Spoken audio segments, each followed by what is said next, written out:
अस्सलामुअलैकुम नाज़रीन, आपको एक बार फिर ईद कुर्बा की स्पेशल ट्रांसमिशन में 24 न्यूज़ HD की स्क्रीन पर फरवा वहीद की जानिब से खुशामदीद कहते हैं। आपको एक मरतबा फिर ये ईद बहुत बहुत मुबारक हो। और अब के जो हमारे मेहमान हैं वो बड़े दिलचस्प आदमी हैं, ना सिर्फ वो शायर हैं बल्कि वो बहुत अच्छे एक्टर भी हैं। आपने उनको अक्सर और बेशतर औकात व्हाट्सएप स्टेटसेस पे देखा होगा। अब आप परेशान हो गए होंगे कि ये कौन सी शख्सियत है जो व्हाट्सएप स्टेटसेस पे होती है, लेकिन वो इतने ज़्यादा हम्बल, इतने फेमस होने के बावजूद हैं कि हर शख्स चाहता है कि वो उनका कोई ना कोई क्लिप जो है वो अपने पास रखे, क्योंकि उन्हें वो ज़िंदगी के मायने समझने में मदद फराहम करता है। तो जैसे मसाले ज़रूरी होते हैं, नेशनल मिक्स रेसिपी ज़रूरी है, ऐसे ही जब शायरी का जिक्र हो, हम्बलनेस का जिक्र हो, एक बेहतरीन करैक्टर का जिक्र हो और इफ्तिखार इफ़ी साहब का जिक्र ना हो, ये तो मुमकिन है ही नहीं। Sir, welcome to the show. आप यहाँ तशरीफ़ लाए, आपको ईद बहुत बहुत मुबारक हो। कैसे हैं आप? मैं बिल्कुल ठीक हूँ और बहुत शुक्रगुजार हूँ आपका भी, आपके चैनल का भी, आपके देखने वालों का, कि आपने इस फ़कीर को आज बुलाया। बहुत शुक्रिया सर। आपकी जो पर्सनैलिटी और आपका जो ऑरा है वो इतना ज़्यादा इंटरेस्टिंग है कि जिसे जितना डिस्क्राइब किया जाए उतना कम है। हमारी बड़ी कम मुलाकातें रही हैं, लेकिन मुझे लगता है कि हर मुलाकात कम है जब आपसे मिला जाता है। तो मुझे बताएं कि ये ईद का मौका है, चूँकि ज़ाहिर है हम ईद के ऊपर डिस्कशन कर रहे हैं, कुर्बानी है, कैसा रहता है आपका ये दिन, कैसा गुजारते हैं? बेहतरीन। बस जो सबके साथ होता है वही हमारे साथ होता है कि कसाई के पीछे भागना, ज़िबा करवाना, फिर उसके बाद ये तो बड़ी बात कर दी, जेब भी खाली करना और फिर मिन्नत समाजत भी करना, ऐसे होता है ना। गोश्त बांटना और 2-2:30 बज जाते हैं रात के, क्योंकि गोश्त आपको बचाना होता है, आप रख नहीं सकते ना। बिल्कुल। और वैसे भी अगर आप रखेंगे तो कहाँ रखेंगे, तो वो वाला सीन होता है। तो वो बस जो आम सब तो करते हैं। आप वैसे कुछ पसंद फरमाते हैं कि अगर कोई कुर्बानी हो रही है तो भाई ये चांपें रख लेना या रान रोस्ट करेंगे, कुछ इस तरह का सीन होता है कि नहीं भाई सब बराबर तकसीम करें, बांटे? नहीं, देखें जी, 3 हिस्से हैं और मेरे घर में उस वक्त जो कुछ पक जाए दोपहर में बस उतना ही होता है। बाकी मैं अपना हिस्सा जो मेरा बनता है मैं वो भी अपनी वालदा से कहता हूँ कि आप बांट दें। अच्छा। क्योंकि मैं अपनी मंशा से ऐसा करता हूँ, ऐसा है नहीं, क्योंकि वो 3 हिस्से हैं। बिल्कुल, जो वो मेरा बराबर हिस्सा पे है वो मैं बांट देता हूँ। तो मुझे बिल्कुल ऐसा कोई शौक नहीं है कि जी चांपे खानी है या पुट का गोश्त खाना है। लेकिन खुश खुराक तो है ना आप, जाहिर है। लाहौरिया और खुश खुराक ना हो तो क्या पसंद फरमाते हैं कि अगर कुर्बानी हुई है तो कलेजी सिर्फ आए पहले, क्योंकि हम आगाज़ तो कलेजी से ही करते हैं, या फिर कोई स्पेशल फरमाइश होती है कि ये नमकीन और मीठी, पहले तो मीठी ईद थी ना, ये मीठी ईद है तो ये पुलाव हो जाए ज़रा यखनी वाला? नहीं, मुझे बकरीद वाले दिन बिल्कुल गोश्त खाने में कोई इंटरेस्ट इस हवाले से नहीं होता कि मेरी कोशिश होती है कि उन लोगों तक पहुंचा जाए जिन्होंने नहीं की। और ऐसे कई सफ़ेद पोश हमारे गिर्द होते हैं, तो हमें ये पहले से मालूम रखना होता है कि यार कौन इस बार कुर्बानी कर रहा है और कौन नहीं कर रहा।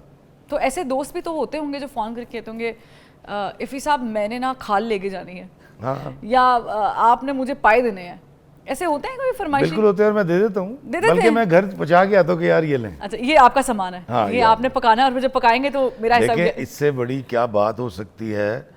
मुझे एक साहब ने इसने कहा, उन्होंने कहा यार देखो फला ने मैंने फ़ोन किया तो कहता जी मैंने खल दे दो या पावे दे दो। मैंने कहा यार इससे बड़ी क्या बात है, उसका हमा दावा देखें कि वो फरमाइश करके आपसे कह रहा है जी मुझे ये चाहिए। ज़बरदस्त। तो आपको तो अल्लाह ताला ने कितना ब्लेस्ड बना रखा है कि लोग आपसे इस तरह के डिमांड कर रहे हैं, रखते हैं और इतना मान करते हैं आप पे।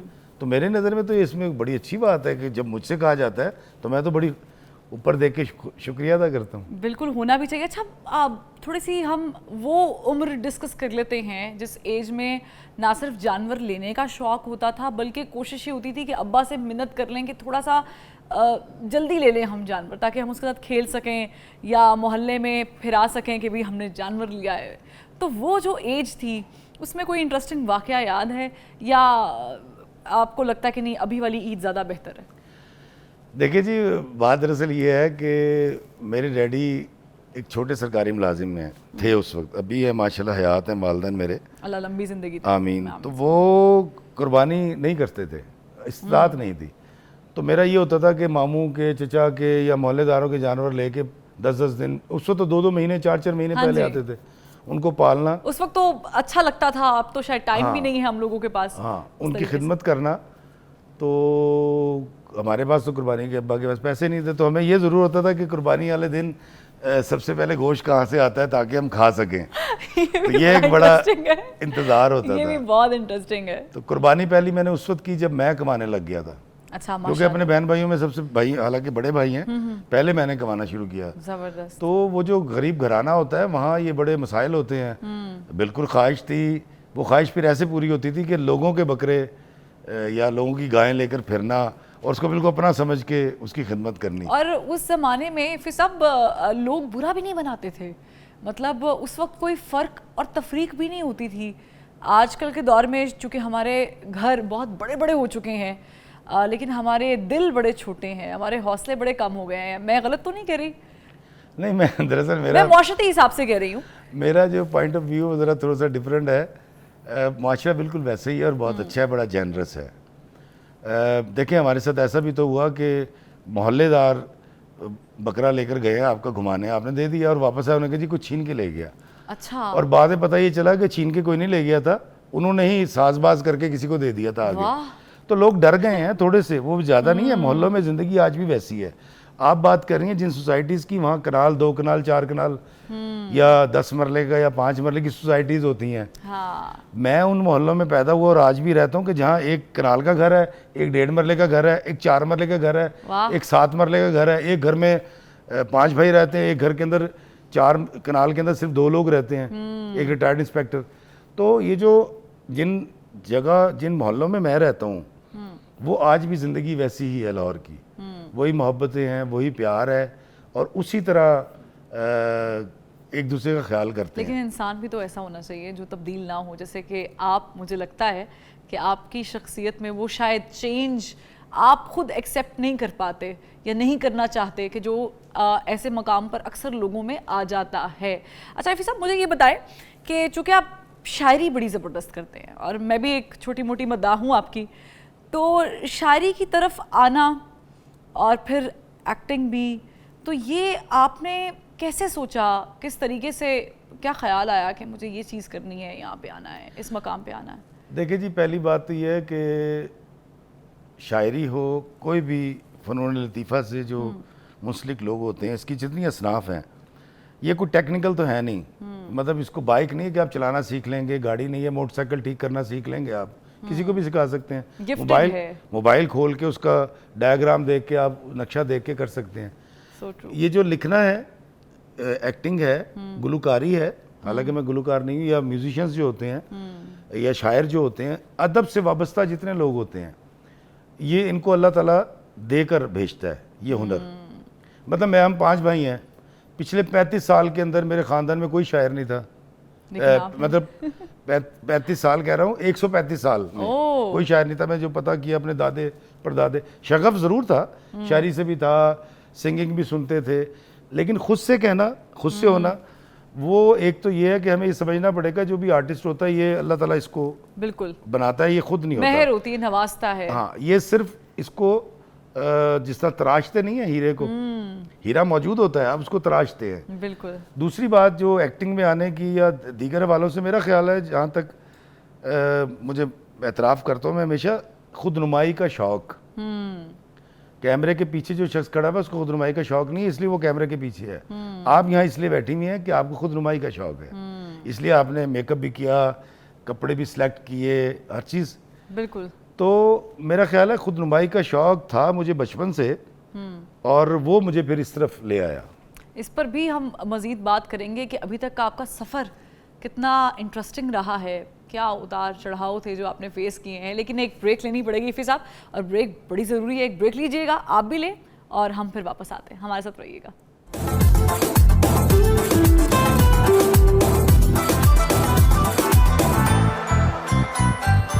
ब्रेक के बाद आपको एक मर्तबा फिर खुशामदीद कहेंगे। इफ्तिखार इफ़ी साहब हमारे साथ मौजूद हैं और हम इनकी मौजूदगी में बहुत सारे मज़ेदार किस्से सुनना चाहते हैं, क्योंकि आपने एक ज़िंदगी का वो हिस्सा लोगों के सामने रखा है जो नॉर्मली लोग शाये करते हैं, यानी they feel ashamed of some sort of, कि भाई हम क्यों बताएं कि हम इस रास्ते से गुजर के गए हैं, या हमने बस अपनी वो सक्सेस या पॉजिटिविटी ही दिखानी है क्योंकि ताकि लोग हमसे हमारे एक्सपीरियंस के बारे में ज़्यादा ना पूछें। लेकिन आपके बारे में मशहूर है कि आप इतने सादा इंसान हैं कि आप ज़िंदगी के हर पहलू को लोगों को ना सिर्फ बताते हैं बल्कि आप उनको गाइड भी करते हैं। तो मुझे बताएं कि ये जो आपका सफ़र रहा है अभी तक, आज के दिन तक, ये कितना मुश्किल, कितना सहल था? देखिए जी, काम कोई भी हो, ये हमारा तो बिज़नेस, खैर इसके अंदर तो बहुत मुश्किलात ज़्यादा हैं आम लोगों से, लेकिन ज़िंदगी का कोई भी काम हो, आप जूती गाड़ने का काम करते हैं, आप चरवाहे हैं, आप इंजीनियर हैं, आप डॉक्टर हैं, काम कोई भी आसान नहीं है। ज़िंदगी को पहले हमें समझ लेना चाहिए कि खुशी और गमी, तकलीफ़ और राहत ज़िंदगी साथ है। ऐसा हरगिज़ नहीं है कि जी आसाइशें रहेंगी और जैसी मुसीबत आए तो हम चीखना शुरू कर देते हैं। तो ज़िंदगी में कोई भी फील्ड हो, उसमें आपको मेहनत करनी पड़ती है, मनवाना पड़ता है, फिर आपको लोग मानना शुरू करते हैं। तो जो आम आदमी मुसीबतें देखता है, परेशानी देखता है, वो मेरे साथ भी आई, हमारे साथ बल्कि ज़्यादा आई। हमारे दौर में पीटीवी हुआ करता था और हम पीटीवी के बाहर जाकर कई कई महीने खड़े रहते थे। वो जो पीपल का एक दरख्त था, अब तो उन्होंने कटवा दिया, और घर आके झूठ बोलते थे हम अम्मा से, या जब शादी हो गई थी बेगम से, कि आज बड़ी उम्मीद दिलाई है प्रोड्यूसर ने और इंशाल्लाह बड़ी जल्दी काम मिल जाएगा। अच्छा, ऐसे वाक़यात हुआ करते हैं, हुए हैं, बल्कि आज भी होते हैं। आज जो बच्चे ख्वार हो रहे हैं कराची जाके, क्योंकि इंडस्ट्री कराची चली गई ना, तो बच्चियां और बच्चे जो बेचारे कराची गए हुए हैं, आपको पता है कि एक बच्चे के बनने की उम्र 20 से 35 साल के दरमियान होती है। इस 10 साल या 15 साल में अगर उसको बेचारे को कुछ नहीं मिला तो वो तो रुसवा हो जाएगा। अब ना वो इंजीनियर डॉक्टर बन सकता है, ना वो आगे जा सकता है, पूरी कर सकता है। तो तकालीफ हर फील्ड में है। लेकिन खुदारा अगर आप इस फील्ड में आ रहे हैं जिसमें मैं हूँ, तो मैं आपसे हाथ जोड़ के कहूँगा मत आइएगा। अच्छा, हाँ जी। क्या वजह क्या है इसकी? क्या मौके नहीं है? क्या रिस्पॉन्सेस अच्छे नहीं हैं? देखिए जी, एक तो बड़ी नेचुरल सी बात है कि पाकिस्तान में इतने चैनल्स ही नहीं हैं जितनी ख्वाहिशात हैं लोगों के अंदर एक्टर बनने की। जिस तरह पाकिस्तान की टीम है ना, इसके अंदर प्लेटफॉर्म्स नहीं है। हाँ, इसमें नहीं है ना, पोटेंशियल ही नहीं है। मतलब गिनती के 10 चैनल होंगे जो ड्रामा प्रोड्यूस करते होंगे। क्या करेंगे आप? अब मुझे अगर जाना है एक्टिंग की फील्ड में, तो पहले मुझे कराची जाना है। बिल्कुल। वहाँ मुझे किसी पोश एरिया के अंदर एक फ्लैट लेना है जो 25 से 30 हज़ार रुपये में मिलेगा। 2.5-3 लाख रुपए उसको एडवांस भी देना है, एक मैट्रेस भी लेना है, किचन के सामान भी लेना है। हाँ, नहीं एसी तो अगर छोड़ भी दें तो वो चलें, वो एक बाइक तो कम से कम चाहिए प्रोडक्शन हाउस के धक्के खाने के लिए। तो हमारे यहाँ को अभी तक सिस्टम डेवलप नहीं हुआ, तो मैं इसलिए हर एक को मना करता हूँ कि यार इस फील्ड में मत आइएगा। आप पर उम्मीद है, हालात तो ज़ाहिर है मुश्किल आते जाते रहते हैं, और ये आपने बड़ी ज़बरदस्त बात की है क्योंकि अक्सर लोग झूठे दिलासे देते हैं, लेकिन आपने बड़ी बेबाकी से बता दिया कि मत आइए, यहाँ पर रास्ता बड़ा मुश्किल है। कोई उम्मीद नज़र आ रही है आपको, जिस तरीके से पाकिस्तानी फिल्म इंडस्ट्री थोड़ा सा अब दोबारा से स्टार्टअप लिया है, या ड्रामा इंडस्ट्री थी, ठीक है पीटीवी के ड्रामास का तो कंपैरिजन नहीं है, लेकिन अभी उस हवाले से थोड़ा सा बेहतर कुछ आपको लग रहा है गुंजाइश है? देखिए जी, मुझे फिल्म के अंदर मेरा ख्याल है रिवाइव हो रही है फिल्म, और होगी इंशाल्लाह।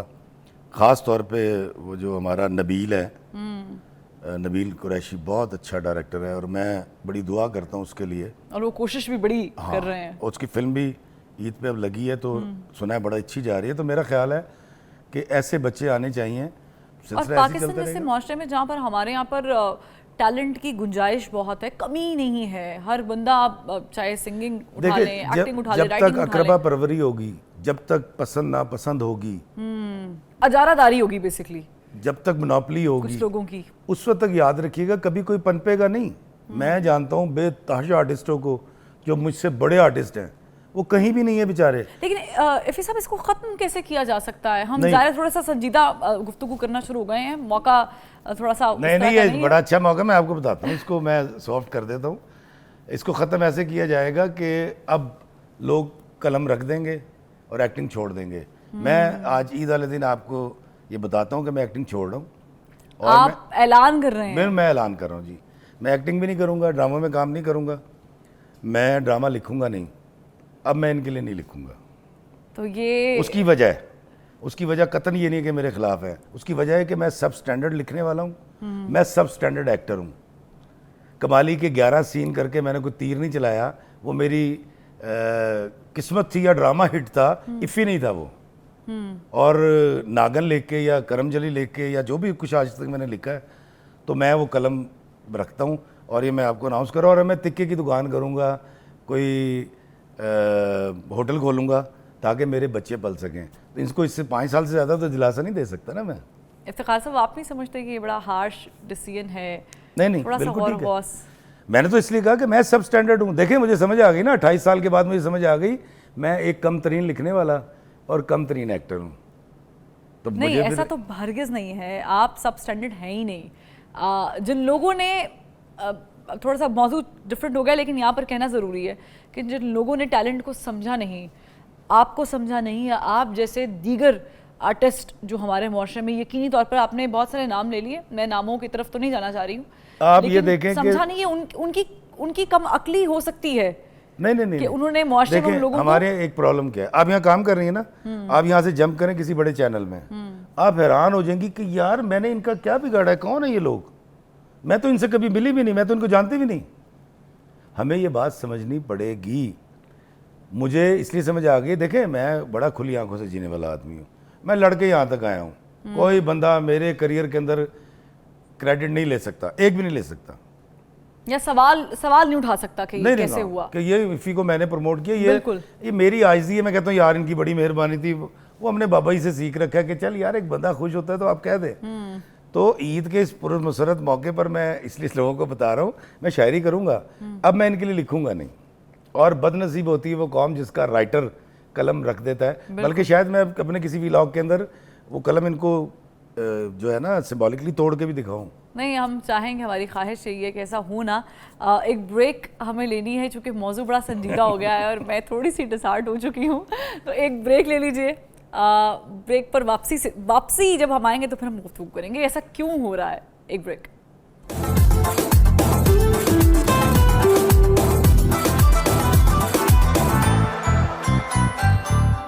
वेलकम बैक नाज़रीन। ब्रेक पर जाने से पहले बड़ी संजीदा गुफ्तगू हो रही थी और हम चाहेंगे कि ज़रा हम इफ़ी साहब को मना लें, या फिर हम उन लोगों से भी पूछना चाहेंगे कि ऐसा नहीं होना चाहिए, लेकिन हम चूँकि ईद का मौका है इफ़ी साहब, और हम इस पर थोड़ी सी अच्छी बातें भी करें, क्योंकि आपकी पर्सनैलिटी इतनी खूबसूरत है। मैं बार बार इसलिए रिपीट कर रही हूँ कि कोई शख्स आपके साए तले हो या आपकी कंपनी में हो और वो उदास हो जाए तो ये तो बड़ा जुल्म हो जाएगा। देखिए पहले एक बात और आप जो हैं वो इंतहाई खूबसूरत इंसान है। मैं एक पुरुमीद आदमी हूँ, बिल्कुल, और उम्मीद का दामन नहीं छोड़ना चाहिए। मैं हार्ड वर्कर हूँ, मैं तिक्के बेचूंगा, खुदा की कसम बड़े अच्छे बेचूंगा। अपनी फेसबुक मेरे तो 1 मिलियन फॉलोअर्स हैं, बिल्कुल, मैं तो बहुत अच्छे तिक्के बेचूंगा, लेकिन हर बंदा इफ्तिखार इफ़ी नहीं होगा। बिल्कुल, वो जो बेचारे मुझे कॉल करते, आपका क्या ख्याल है, हमें कॉल्स नहीं आती, अस्सलाम वालेकुम भाईजान आपका नंबर लिया था सर, मैं इतने अरसे से कराची आया हूँ, मैं की करा। जब मैं उसको कहता हूँ मैं खुद 5 साल से फारिग, कहते सर आप मजाक कर रहे हैं। एग्जैक्टली लेकिन आपकी जो शायरी है हम थोड़ी सी उस पर गुफ्तगू कर लेते हैं। आपने कहा कि आपके दूर दूर तक कोई कनेक्शन नहीं रखते ख़ानदान वाले लोग, आपकी पूरी शजरा नसब आपने खुद ही बता दिया कि कोई शायरी से शगफ़ है मगर की नहीं किसी ने। आपको ये शर्फ हासिल है, तारीख़ में इफ्तिखार इफ़ी का नाम जब भी लिखा जाएगा, राइटिंग तो लिखी जाएगी, लेकिन शायरी जो है वो एक एजाज़ है और ये हर शख्स नहीं कर सकता है। आप कुछ हमें 2-4 आशार जो हैं वो अपने ईद के हवाले से ज़रूर सुनाइएगा, क्योंकि मेरी ये बड़ी ख्वाहिश है और मैंने लास्ट ईद पर भी आपसे फरमाइश की थी और आज भी मैं चाहूँगी कि 2-4 शेर जो है जी ईद के हवाले से है कि किसी बेआसरा से हम सहारे बांट लेते हैं। वाह, किसी बेआसरा से हम सहारे बांट लेते हैं, खुशी के रोज़ आओ चांद तारे बांट लेते हैं। वाह, मुझे मायूस आँखों की नमी अच्छी नहीं लगती, मेरे कांधे पे सर रखो खसारे बांट लेते हैं। तुम्हारे दर्द के किस्से अगर कोई नहीं सुनता, मेरे कानों में सब कह दो सहारे बांट लेते हैं। किसी को मैं सहारा दूं, किसी को तुम सहारा दो, हमारे गिर्द हैं लाखों बेचारे बांट लेते हैं। वाह, चलो इस ईद पे हम एक नया सा काम करते हैं, चलो इस ईद पे हम एक नया सा काम करते हैं, रकीबों से गले मिल के छुहारे बांट लेते हैं। मुकर्रर। चलो इस ईद पे हम एक नया सा काम करते हैं, रकीबों से गले मिल के छुहारे बांट लेते हैं। और आखिरी शेर है कि मुझे लगता है हमसे ये सियासतदान अच्छे हैं मुझे लगता है हमसे ये सियासतदान अच्छे हैं, हुकूमत मिल के करते हैं, इदारे बांट लेते हैं हुकूमत मिल के करते हैं, इदारे बांट लेते हैं।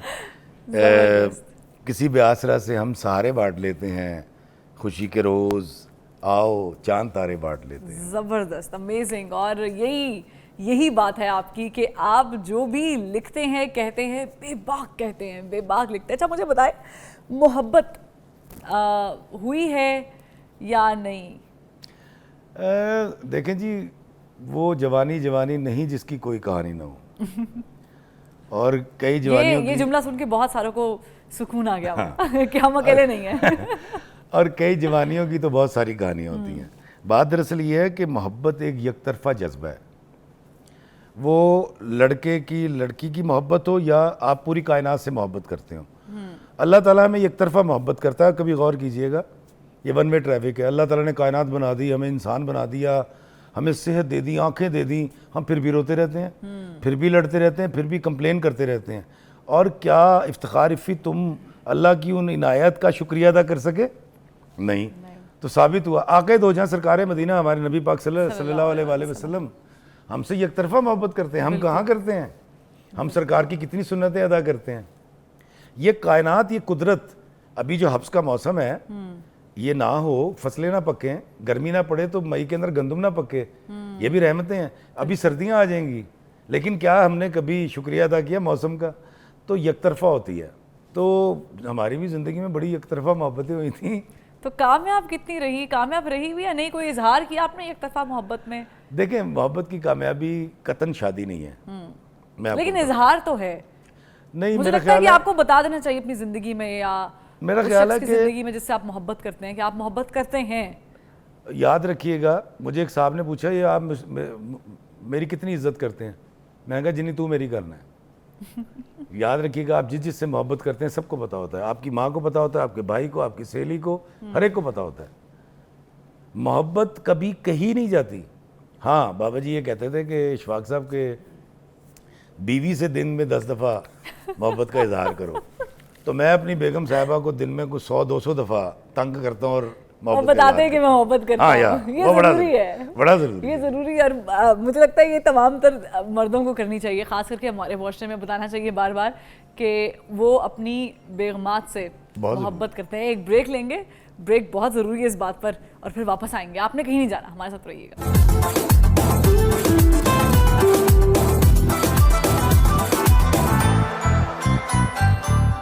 ब्रेक के बाद खुशामदीन नाज़रीन, मोहब्बत का जिक्र हो रहा है, ईद है और ईद पर मोहब्बत का इजहार करना बड़ा ज़रूरी है। और वो आप कैसे कर सकते हैं? ख़ास करके अगर ईद कुर्बा हैं तो वो है खाना। तो खाना पकाइए, खाना खिलाइए, ख़ुद भी खाइए। और खाना जो है वो बड़ा इम्पॉर्टेंट एक आंसर है हमारे मुआशरे में वो, और ख़ास करके पंजाबी मुआशरे में। जब हम लाहौर में हैं तो आ जाओ जी रोटी खा लो, या आओ रोटी खाइए, या खाने पे मिलते हैं, या की पकाया है। ये आपके घर में भी यही कल्चर है कि खाने से बात शुरू होती है? और खाना, सुबह क्या खाना है, शाम में क्या खाना है, इंपॉर्टेंट चीज़ है, बड़ा ज़रूरी है जी। इंसान खाएगा नहीं तो जिएगा कैसे? लेकिन अक्सर लोग मैंने देखे हैं कि जो जीने के लिए बस खाते हैं, बड़ा माकूल सा खाना खाते हैं। हमसे तो वो बर्दाश्त भी नहीं होता है कि ये कैसे खा लेते हैं इतना सा। नहीं, अच्छी बात है, ऐसे लोग भी होने चाहिए। ईद कुर्बान के हवाले से मैं एक बात करना चाह रहा था आपसे। आज से तकरीबन 3 साल पहले मैंने क्या किया कि क्योंकि काम शाम तो था नहीं, मैंने आपको बताया 5 साल से मैं कुछ नहीं लिख रहा, तो मैंने बकरे ख़रीदे। और अच्छा, उसमें मुझमें धोखा भी हो गया तोलने में, जिस तरह वो एक बड़ा सिस्टम है, वो बाद में डिस्कस करेंगे। खैर, मैं जब वो ले आया तो मैंने अपने बच्चों का भी, अली साहब, ईसा साहब यूनिवर्सिटी जा रहे हैं तो वो कैसे आएंगे? उन्होंने कहा हम तो नहीं जा रहे आपके साथ। मैंने पटका बांधा, शलवार की पानी में चौक पे खड़ा हो गया बकरे लेके। अच्छा। अब लोग आकर जो पहचानते नहीं थे, वहाँ से मुझे पता लगा मैं सबसे झूठा आदमी हूँ, मैं सबसे बड़ा धोखेबाज हूँ, मैं कायनात की सारे पैसे उससे मांग लिए हैं, मैं एक फ्रॉडिया आदमी हूँ। जो कॉन्सेप्ट है मंडियों में जो हम बहस करते हैं जाके, वहाँ से मुझे अंदाज़ा हुआ। खैर, मैंने किया तो इसलिए भी था कि एक तो पैसे आएंगे, दूसरा ये कि मैं अपने बच्चों की जो इज़्ज़त नफ्स है उसको मजरू करना चाह रहा था। मैं चाह रहा था कि इनको पता लगे कि यार पैसे ऐसे नहीं आ जाते। बड़ी मेहनत लगती तो आप यूनिवर्सिटी जाते हैं एक 1.5 लाख का मोबाइल लेके या 10 लाख 15 लाख की गाड़ी में, तो ऐसे नहीं होता, बड़ा ये कमाना पड़ता। खैर मेरे बच्चे मेरे साथ गए और वो मैंने उस पर वीडियो भी बनाई थी, तो मुझे उस वक्त पता लगा, जो पहचान लेते थे कहते इफ़ी साहब तुसी ये की कर रहे हो सर, आप कहाँ। लेकिन उससे पहले कई लोगों ने अब्यूज़ भी किया। तो मुझे ये समझ आई कि यार ये जो व्यापारी सारे साल मेहनत करते हैं, जानवर पालते हैं, हमारे लिए हमारे जानवर पालते हैं, 350 दिन जानवर पालते हैं वो हमारे, बहुत मुश्किल है। और उसके बाद आपको कहते हैं कि यार ये ले लो, तुम्हारे घर में गंद नहीं पड़ा, मैंने अपने घर में रखा, अब इतने पैसे दे दो। आप यकीन करें मैं सिर्फ 4-4, 5-5 हज़ार रुपये मार्जिन रख के मांग रहा था, और लोग उसके 20-20 हज़ार रुपये कम लगा रहे थे जानवर के, और लोग कह रहे थे झूठा है। तो मुझे पता लगा कि यार इनके साथ बड़ी ज़्यादती होती है। ये शहरदार, हम जो शहरदार हैं, बड़े शहर वाले लोग, हमारे पास ये अल्लाह के बंदे आते हैं दूर दराज से, 8-8, 10-10, 15-15 घंटे की ड्राइव के बाद, और उस गर्मी के अंदर, उस झुलसती हुई लू के अंदर बैठते हैं, और हम जाके कहते हैं ओ तेरा दिमाग ख़राब है, ओ तू पागल हो गया, ऐदे मंगने हैं। मेरा ख्याल है एक तो ये रवैया बड़ा गैर मुनासिब है, ये शायद मैं ना करता तो मुझे पता भी ना चलता। दूसरी बात मैं आपको बताता हूँ कि हमारा हक बनता है यार, कम से कम एक पानी की बोतल ले जाएं, उसको कहें यार मैं तुम्हारे लिए लेकर आया, तुम मेरे शहर में मेहमान हो, बिल्कुल, मैं तुम अपने घर नहीं रख सकता, ये खाना नहीं खिला बड़ा सकता। इंसानी रवैया है अगर हम ये करें तो। ठीक है, मैं कुछ के लिए एक बंद ले जाऊं यार, मैं उसके लिए मिठाई ले जा सकता हूँ, मैं उसके लिए केले ले जा सकता हूँ, चले सस्ती चीज़ ले जाए, लेकिन हम ऐसा नहीं करते। तो मैं गुजारिश करूँगा कि ये ईद तो गुजर गई, तो आइंदा साल ये व्यापारी दोबारा आएंगे, और ये वो आपके मेहमान है, पूरे शहर की जिम्मेदारी है। और पूरे शहर में से मेरा ख्याल है कि अगर सिर्फ 10,000 लोग हों तो इनका तो बड़ा भला हो जाए। इसलिए मैं जब भी जानवर लेने जाता हूँ, मैं कभी ना उसको फ्रॉडिया कहता हूँ, ना मैं, वो कहता है ना 70,000, मैं कहता हूँ 60 देने हैं, वो कहता है नहीं मैं आगे चल पड़ता हूँ। मैंने उसको कभी मुड़ के ये नहीं कहा कि यार तेरा दिमाग ख़राब है, तू की मंगंडे हैं, पागल हो गए। हमें इस रवैयों को देखना पड़ेगा, वो अल्लाह के बंदे आपका जानवर पालते हैं, तो यार एक पानी की बोतल, एक मुस्कुराहट से उससे बात तो कर सकते हैं। वाह इफ़ी साहब, आपने एक बड़े खूबसूरत, मैंने तो खैर वो पहले शेर सुना और फिर उसके बाद मैंने आपसे गुजारिश की लास्ट ईद पर भी, मैं दोबारा करना चाहूँगी, क्योंकि मुझे लगता है कि हमारे माशरे में अब भी इस चीज़ की बड़ी ज़रूरत है कि हम अना, गुस्सा, रंज और इन सब चीज़ों को पालते रहते हैं अपने अंदर। तो वो जो आपने लिखा ना कि अनाएँ छोड़ देता हूँ, मैं चाहूँगी कि वो बड़ा खूबसूरत एंडिंग नोट होगा। मैं लोगों से मोहब्बत में अनाएँ छोड़ देता हूँ, वफ़ाएँ याद रखता हूँ, जफ़ाएँ छोड़ देता हूँ, खुले रखता हूँ दिल के रास्ते नाराज़ लोगों पे, मैं वापस आने वालों की ख़ताएँ छोड़ देता हूँ। मैं सब लोगों से मिलता हूँ, अदब से बात करता हूँ, ये शोहरत और बुलंदी की हवाएं छोड़ देता हूँ। और शेर देखिएगा कि तकब्बुर शोर करता है, करो तजलील लोगों की, तकब्बुर शोर करता है, करो तजलील लोगों की, मैं अपने नफ्स की सारी सदाएं छोड़ देता हूँ। मैं अपने नफ्स की सारी सदाएं छोड़ देता हूँ, और मैं कोई दिल को दुखाए मुस्कुरा के बात करता हूँ, कोई दिल को दुखाए मुस्कुरा के बात करता हूँ, नबी को याद रखता हूँ, खताएं छोड़ देता हूँ, नबी को याद रखता हूँ, खताएं छोड़ देता हूँ, मैं लोगों से मोहब्बत में अनाएँ छोड़ देता हूँ, वफ़ाएं याद रखता हूँ, जफ़ाएं छोड़ देता हूँ। ज़बरदस्त इफ्तिखार इफ़ी साहब, आप यहाँ तशरीफ़ लाए, और ना सिर्फ आप आए बल्कि आपका जो ऑरा जो मैंने शुरू में डिस्कस किया था, बताया था, वो यकीनन यहाँ पे रहेगा। आपकी आमद का बहुत बहुत शुक्रिया हमारी पूरी टीम की जानिब से, मेरी जानिब से आपको बहुत बहुत ईद मुबारक हो।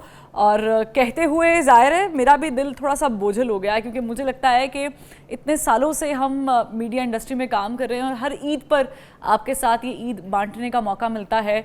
मुझे लगता है यही मेरा घर है, यहीं पर शायद मेरे अम्मा और अब्बा को भी आ जाना चाहिए, क्योंकि हम यहीं पर रहते हैं।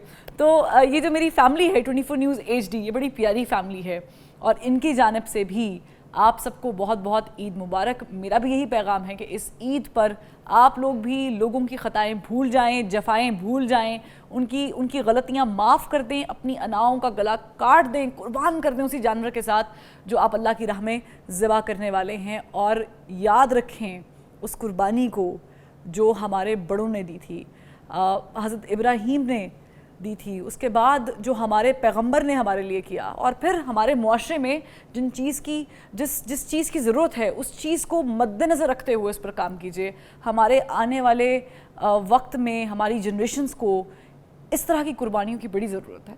हम करेंगे तो हम इसे आगे फॉरवर्ड भी कर सकते हैं। बाकी आपने खाना पकाना है तो नेशनल मिक्स मसाला है ना, ट्राई कीजिए। इजाज़त दीजिए।